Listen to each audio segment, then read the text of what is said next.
Yeah, so this is employment risk, and it's very real.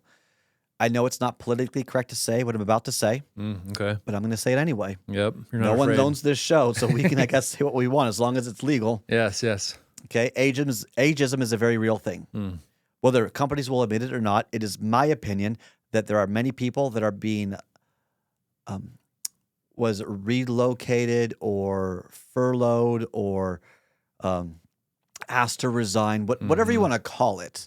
It's lipstick on the pig. You're being fired or let go early so they can make room for a younger person and pay them less. That's how it works, whether people want to admit it or not. Welcome to How to Retire on Time, a show that answers your retirement questions. Say goodbye to the oversimplified advice. This show's all about the nitty gritty so you can determine what is right for you. My name is Mike Decker. I'm a financial advisor and fiduciary alongside David Franson here, my colleague. As always, text your questions to 913-363-1234 and we'll feature them on the show. Just remember, this is a show, not financial advice. So please use it to do your research. David, what do we got today? Hey, Mike, I want to work another 5 years before I retire, but I'm concerned my position won't be around that long. How do you plan for a situation like this?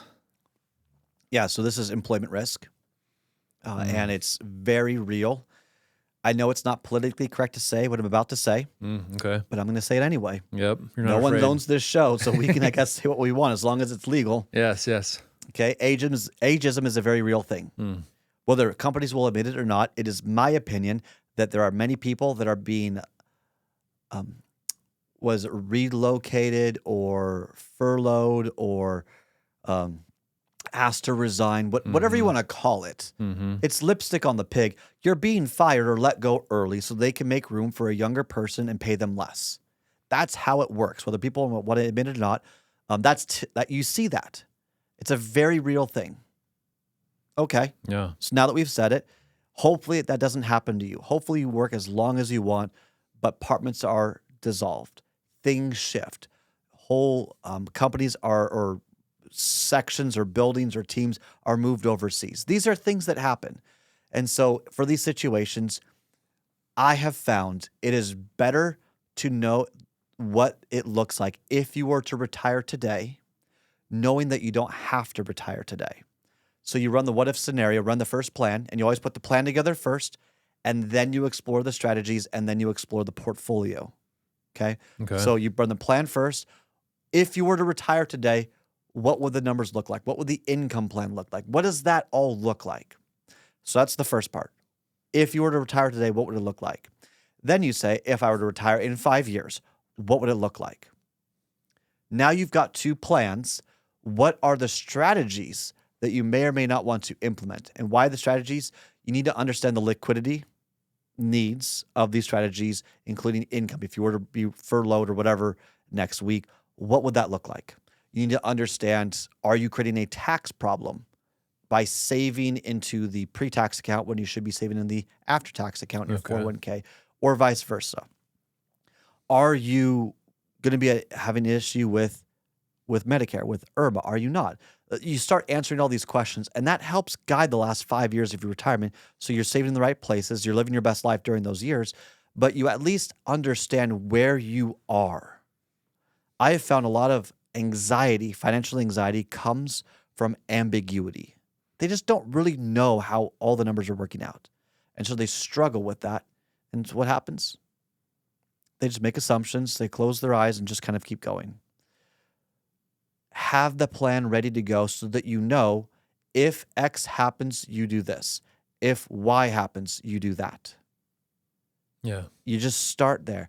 And then you can put contingencies in there like, are you more likely to get fired from your job or let go or whatever expression or term or phrase you want to use when the markets are soaring and there's all-time profits, or when the markets crash? Uh-huh. Yeah. You can probably guess which one you might. Yeah. Yeah. So if the Higher markets probability. crash, you lost your job, and now you're kind of being forced into retirement, wouldn't it be nice to have some assets that were protected to help you get through those times so that your other assets have time to recover?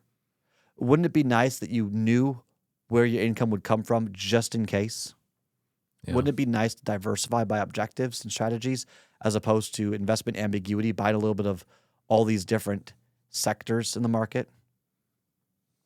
I mean, it Right. just, to me, it makes sense to be hopeful for the best, but prepared for the worst. And the way to do that is to first put together a plan. Then you put together your optimization, your strategies, how to get more out of your money. That's the goal. And then you put together the portfolio that's dynamic enough that it could support both plans and the strategies that you want to implement. It's extremely common that some people will call us and they'll say, hey, we want to retire in 5 years, but all my assets are locked up in the 401k. No problem. We can still build the plan, have plan A and plan B, so markets go up or down, and then adjust the 401k to situate whatever the needs are of the plan. Okay. That Yeah. makes sense. A lot of options there. We got options. Options are good. So in the end, whether you're 50 years old, 55 years old, 65, I don't really care how old you are. If you're looking to retire soon, you have a couple more years in you, the sooner you get the plan together and you understand the cash flow reality that you're working with, it really can lend a lot of peace, a lot of understanding, and help you make more deliberate decisions moving forward. That's why people should have a plan, in my opinion. And that's why it makes sense to start having these kinds of conversations instead of just saying, well, I need to have X amount of money based on the 4% rule and I'm fine. It's more complicated than that. Hey, thanks for watching this video. Make sure that you like and subscribe first, and then go to www.retireontime.com to grab a copy of my book, How to Retire on Time, take a few courses about retirement, join my newsletter, and so much more.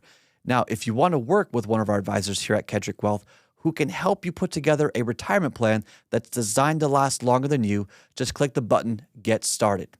Everything we do is intended to help you retire on time. We hope you enjoy, and we'll see you in the next show.